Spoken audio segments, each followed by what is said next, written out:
Hey everybody, I'm here today to do a review of this Ryobi impact driver.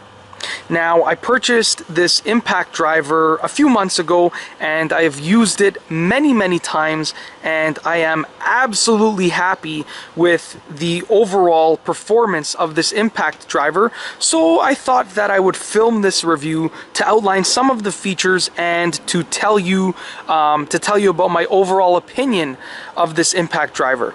So let's get right to the review.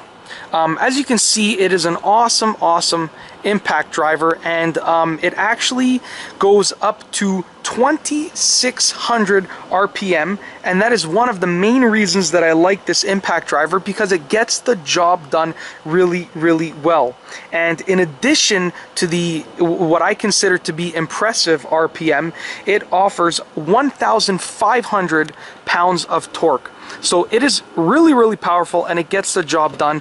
And pricing wise, it is priced very good. It is being sold at a really affordable price. So at least I picked it up for a really affordable price where I live.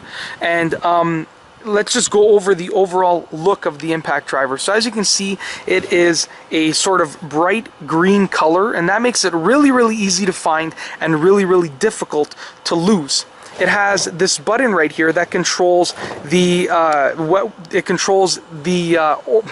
whether the impact driver is going to spin counterclockwise or clockwise, and I can't really think of the name for that. I guess you can call it the direction of spinning for the impact driver. So you can access that button with both of your fingers just like that, which makes it really easy to use, and it changes the direction. So if I push it in on this side, you can see that the impact driver spins in a clockwise manner, and you can actually hear the power when I push it like that.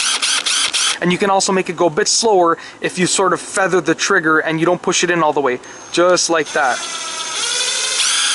And if you push the button in on the other side, you can see that the impact driver spins in a counterclockwise fashion.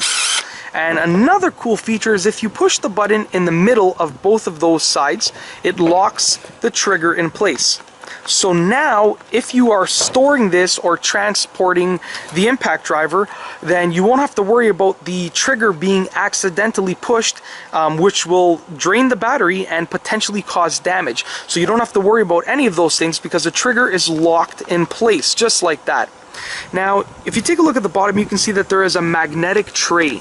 Now, this is really useful because you can actually store things on this magnetic tray, and they will, as long as they are, magnetic, they will stick to the magnetic tray. But it also catches things that fall from the top of the impact driver. So I've had situations where things have fallen from the impact driver, from on top of the impact driver, and this catches them. Or even from my hands, if I am holding something that is magnetic and it falls out of my fingers, this stands a good chance at catching it. There's also a little clip down here that holds one of the impact driver bits in place, so you can just use that for some extra storage. And you can also store the bit in the impact driver head itself. So to load the impact driver, now that we're speaking about this portion of it, all that you have to do is pull this out, push the bit in place, make sure it's lined up just like that, and release it. And the bit is now locked in place. And to remove the bit, you just do the same thing. You pull this out, pull the bit out of place, and release that. And it's literally that simple. And the final feature that I want to outline about this impact driver is the battery. So as you can see, it uses a Ryobi lithium 18-volt One Plus battery. So the cool thing about this is that other One Plus batteries, other Ryobi lithium 18-volt One Plus batteries, are compatible with this impact driver, and that is especially useful for me because I have many other Ryobi 18-volt lithium One Plus products. So I can use those batteries and chargers interchangeably, and that's the really cool feature about this, because I have many batteries and chargers, so I always have at least a few batteries that are fully charged, even if I'm using a number of these Ryobi tools. So that's basically it. It is an awesome impact driver, and I'm just going to put the battery back in place just like that.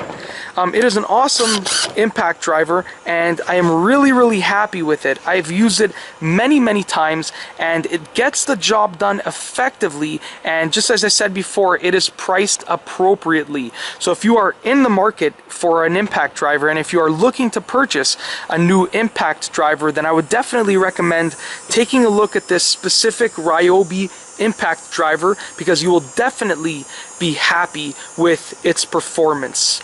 And that's all I have for you today. Thanks for watching.